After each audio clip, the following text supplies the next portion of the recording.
안녕하십니까.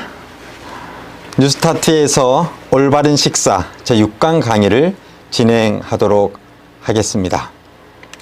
자, 하나님께서는 창조시에 우리에게 식단을 주셨습니다. 창세기 1장 29절에 그 말씀이 기록되어 있는데요. 하나님이 가라사대 내가 온 지면에 씨 맺는 모든 채소와 씨 가진 열매 맺는 모든 나무를 너희에게 주노니 너희 식물이 되리라. 창세기 1장 29절에 있는 말씀입니다. 자, 하나님께서는 우리에게 분명히 필요한 먹거리들을 주셨습니다.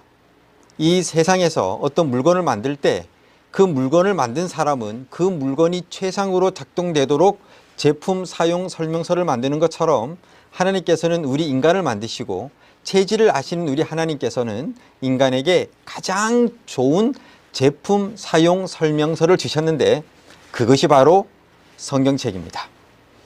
성경책에 특별히 우리 육신의 건강에 대한 기록이 있고요. 그 다음에 도덕적 또 영적 법에 대한 그러한 기록이 있습니다. 이 두 개는 뗄래야 뗄 수가 없습니다. 완전히 하나입니다. 그래서 도덕법을 어기는 것도 육신의 건강을 우리가 망가뜨리는 것이고요. 또 육신의 건강에 관한 법을 또 우리가 지키지 않고 불순종하는 것은 또 우리의 도덕적 건강, 영적인 건강을 해치는 길이라고 하는 사실을 우리는 분명히 알 필요가 있죠. 그래서 이 씨 맺는 모든 채소와 씨 가진 모든 열매를 주셨는데 제가 계속해서 말씀을 드리는데 어떤 것을 먹는 것보다는 어떻게 또 언제 먹는 것이 중요하다고 여러분들에게 계속 말씀을 드렸습니다. 자, 그러면 오늘은 왜 꼭꼭 씹어 먹는 것이 중요할까요? 사실 우리의 건강 상태는 무엇을 먹는가 보다 그것을 어떻게 먹느냐에서 가장 중요한 것 중에 하나가 바로 꼭꼭 씹어 먹기입니다. 오래 씹기에 우리의 건강 상태가 달려 있다고 해도 과언이 아닙니다. 침은 음식물 중에 약 50% 이상의 소화를 담당합니다. 이 탄수화물이 약 70% 정도 우리 영양 균형에 있어서 그 지방과 단백질에 비해서 그렇잖아요. 그러면 이 대부분의 탄수화물을 소화하는 소화액의 핵심이 바로 입에 들어가 있습니다. 입에 중에서도 어떤 거죠? 여러분들이 잘 아시는 아밀라제, 푸티알린입니다.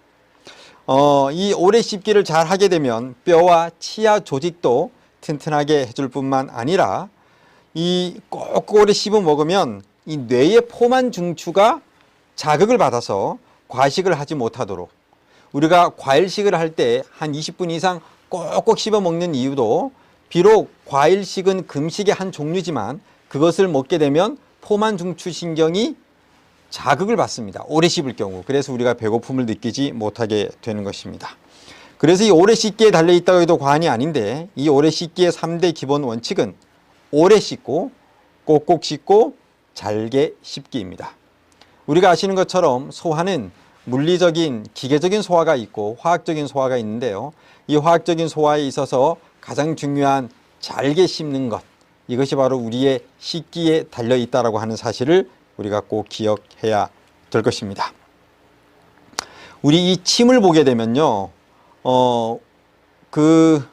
사실은 하루에 나오는 양이 약 1에서 1.5리터 정도 됩니다.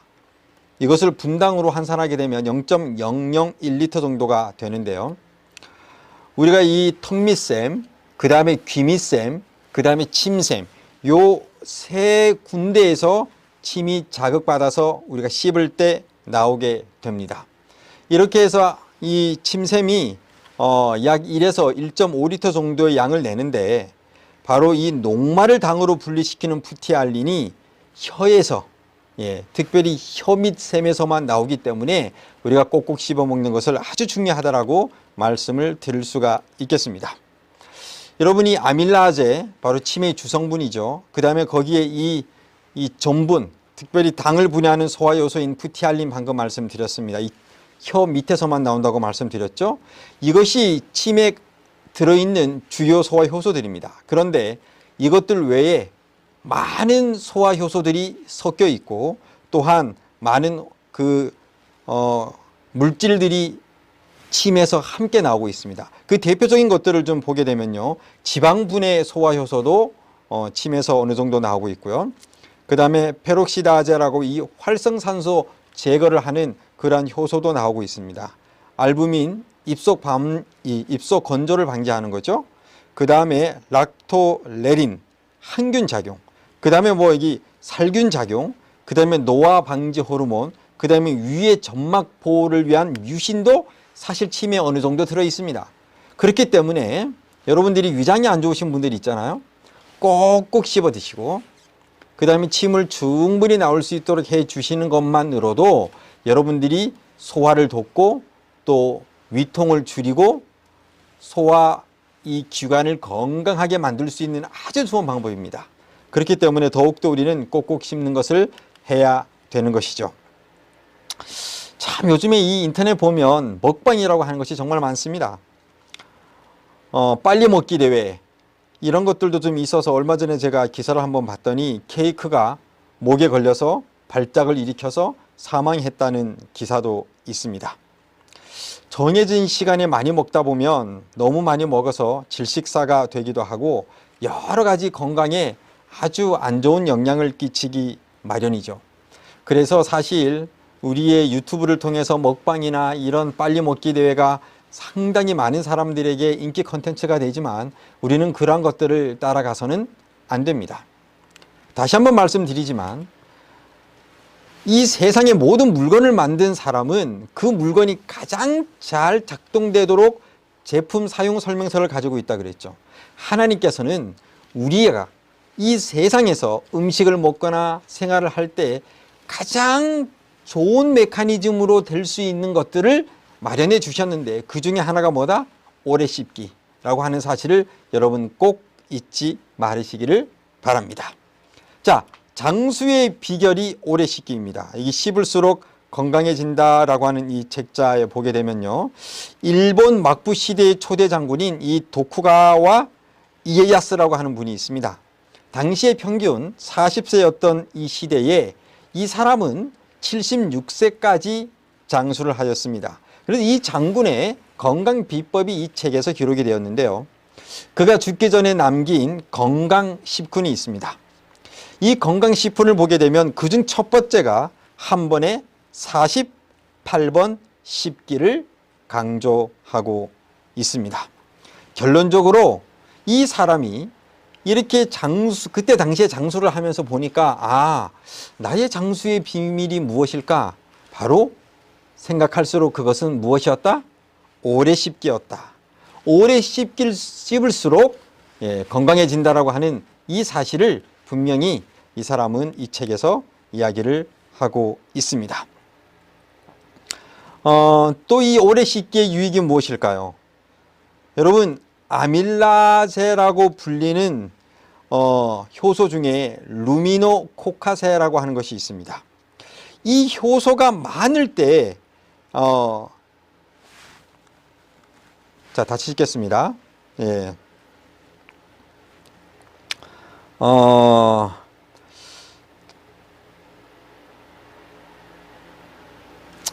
자, 여러분, 이 오래 씹기가 우리에게 상당히 많은 유익을 주는데요, 그 중에 또 하나의 측면을 좀 보도록 하겠습니다. 우리가 오래 씹으면 뭐가 많이 나온다 그랬죠? 이 아밀라제가 많이 나온다 그랬습니다. 이 아밀라제 효소가 많을 때 장에서 급증하는 한 세균군이 있습니다. 그것이 바로 루미노코카세입니다. 이 루미노코카세는 아밀라제가 소화할 수 없는 저항성 전분, 이것이 소화될 수 있도록 분해하는 것으로 알려져 있습니다. 여러분, 요즘에 계속적으로 말씀드리는데 이 마이크로바이옴, 우리 인체의 장내에 있는 바로 이 미생물이 우리 건강과 면역에 절대적인 역할을 하고 있는데요, 이 미생물의 작용은 소화에도 아주 깊은 작용을 하고 있고 관여를 하고 있다는 사실을 알 수 있습니다. 그런데 그것이 바로 오래 씹기와 관련이 있다고 하는 사실이죠. 음식을 오래 씻고 천천히 해야 되는 그러한 이유에 대해서 이 안지연 원장이라는 분은 이렇게 이야기를 하고 있습니다. 우리 몸에 미생물을 보게 되면 유익균이 있고 또 유해균이 있습니다. 그리고 또 많은 중간균들이 이렇게 있는데요. 특별히 우리의 건강을 해치는 이 유해균은 소화가 덜 된 음식물을 좋아한다고 그럽니다. 밥을 대충 씻고 넘기면 음식이 소화가 덜 된 채로 장까지 내려와서 뭘 할까요? 그 다음에는 부패되는 것입니다. 이 장내 유해균은 그렇게 부패한 음식물을 먹이로 삼아서 증식을 하게 됩니다. 위산, 소화효소, 이 담즙이 유해균을 죽일 수 있기 때문에 가능한 한 소화를 많이 시킨 채로 음식을 장에 내려보내야 합니다. 그래서 이 오래 씻기에 대해서 사람마다 다 달라요.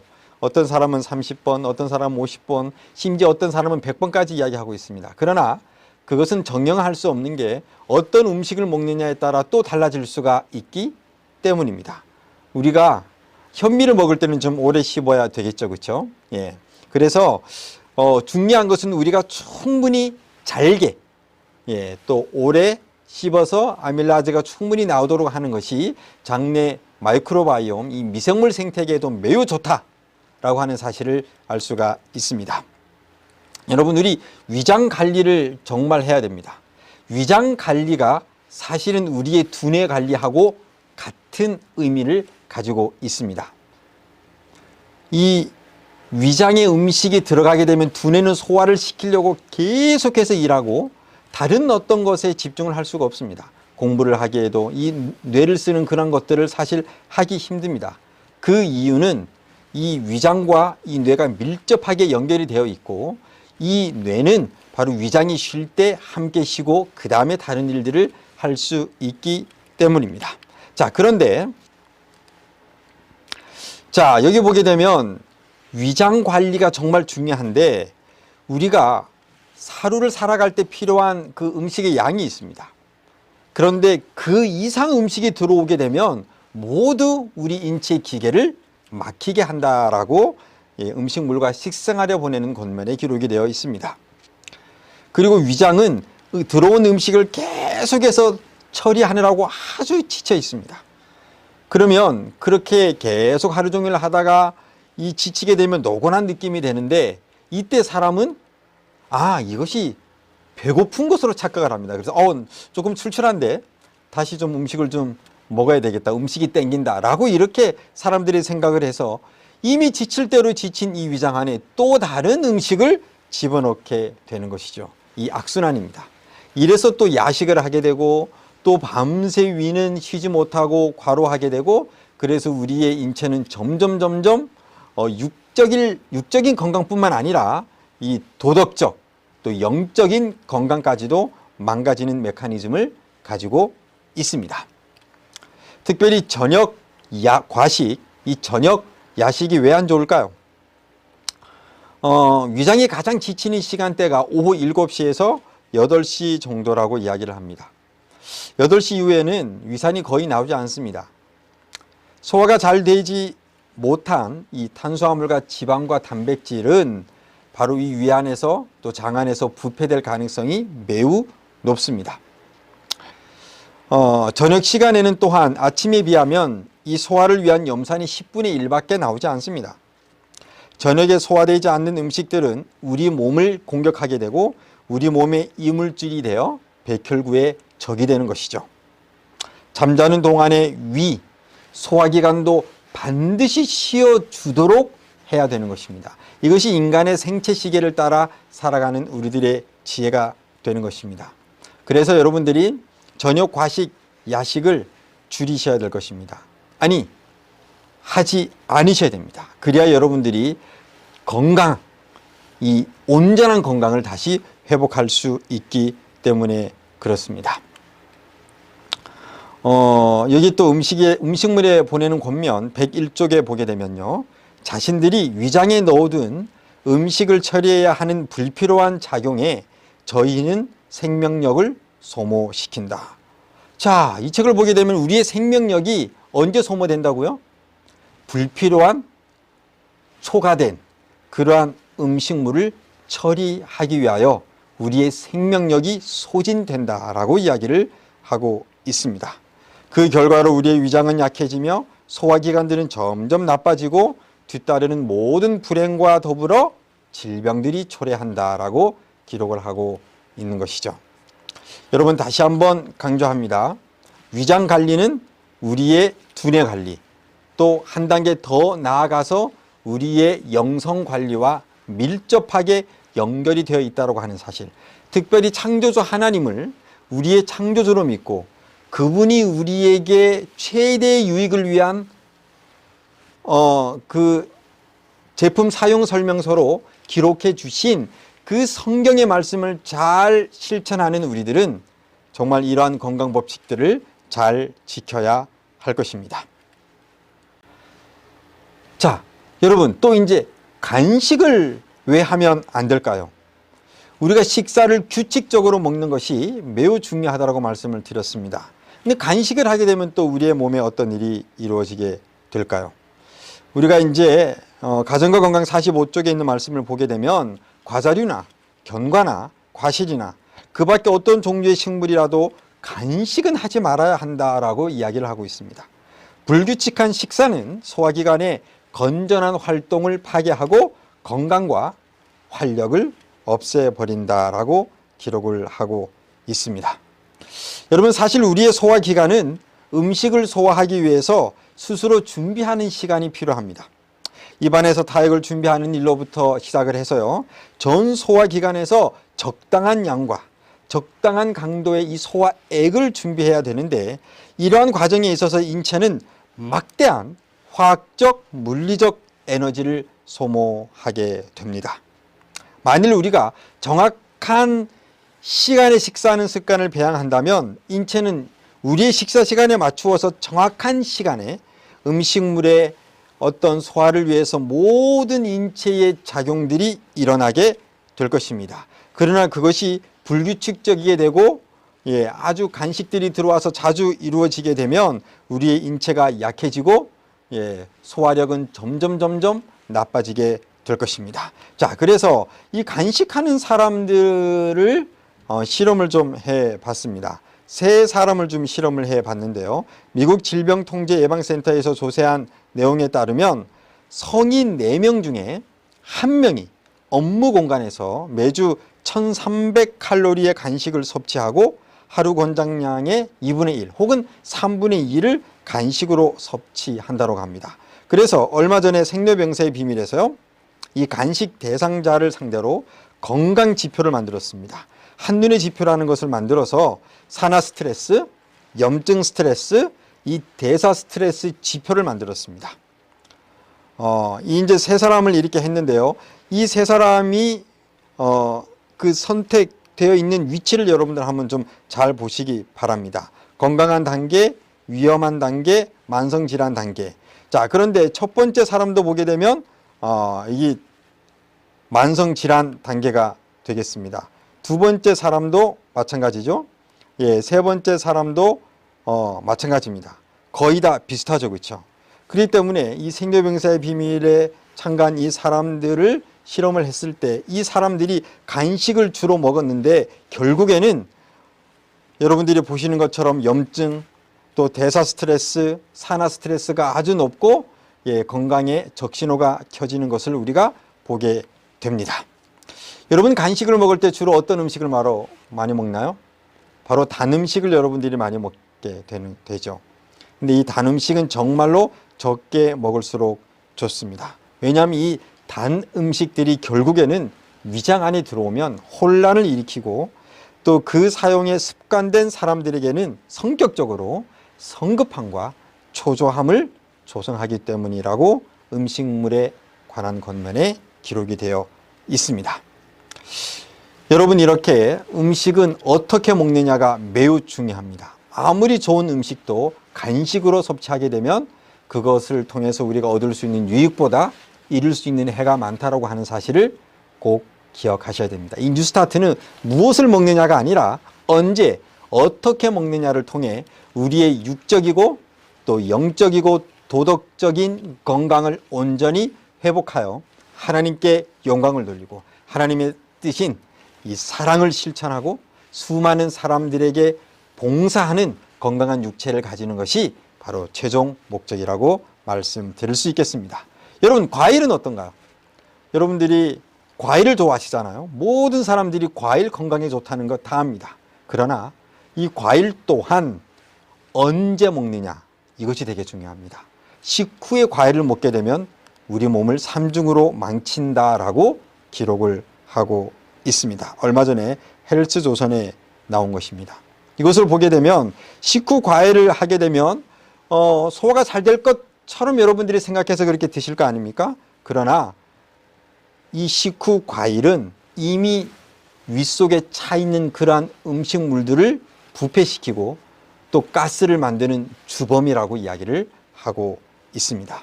그래서 이 과일을 먹을 때는 과일 단독으로 혹은 식전에 먹는 것을 추천드립니다. 이 과일은 참 좋은데 식후 과일이 안 좋은 이유는 다시 한번 설명을 해드리면 여기 췌장이 있잖아요. 췌장에서 이제 당이 들어오면 인슐린이 이렇게 나옵니다. 그렇죠? 그래서 이제 소화를 하도록 그렇게 하는데요. 이렇게 이제 많은 당분들이 들어와요. 그러면 인슐린이 들어와서 이렇게 소화를 하는데, 그런데 식후에 과일을 먹습니다. 이미 식사가 막 들어오면서 우리 인체의 여러 소화기관들에서 양질의 소화액들이 쫙 나옵니다. 그런데 식후에 또 음식이 추가로 또 들어왔어요. 그러면 질이 좋지 않을 뿐만 아니라 그 양도 아주 적을질 수밖에 없게 되는 것이죠.